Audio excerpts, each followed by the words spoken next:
He said to the Messenger of Allah ﷺ that I heard that maybe you had a servant or a maid or someone that could help me. Maybe there was someone that could help me because it's become difficult in the home. So the Prophet ﷺ said, Ya Fatima, أَفَلَا أُعْطِيكُمَا مَا هُوَ خَيْرٌ لَكُمَا مِنْ خَادِمٍ. Shall I not, O Fatima, shall I not give you something that is greater, that is more beneficial than a servant or a maid to assist you?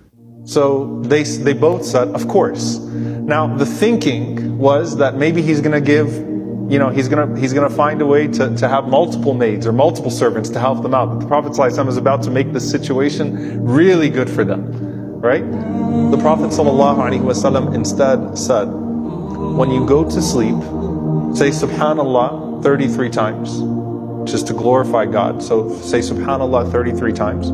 Say Alhamdulillah 33 times, meaning praise Allah 33 times. And say Allahu Akbar 34 times.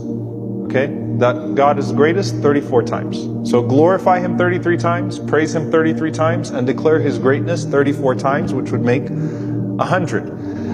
They said, Naf'al Ya Rasulullah, we'll do that Ya Rasulullah. And then they said, Wal Khadim, and also is there a maid or is there a servant? The Prophet ﷺ said, and this is powerful because it shows you the ethics and the integrity of the Prophet ﷺ. He said, I can't give you a khadim, I can't provide a servant for you and leave the people of Suffah, which were the homeless people that slept in the masjid.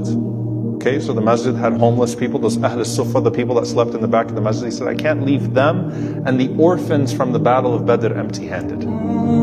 Okay, so there were orphans from the battle. Prophet ﷺ said, I can't give them, I can't help you and then leave them in their way. But the Prophet ﷺ said, if you say these words every night before you sleep, Allah will provide for you in ways that are far greater than anything that you're asking for.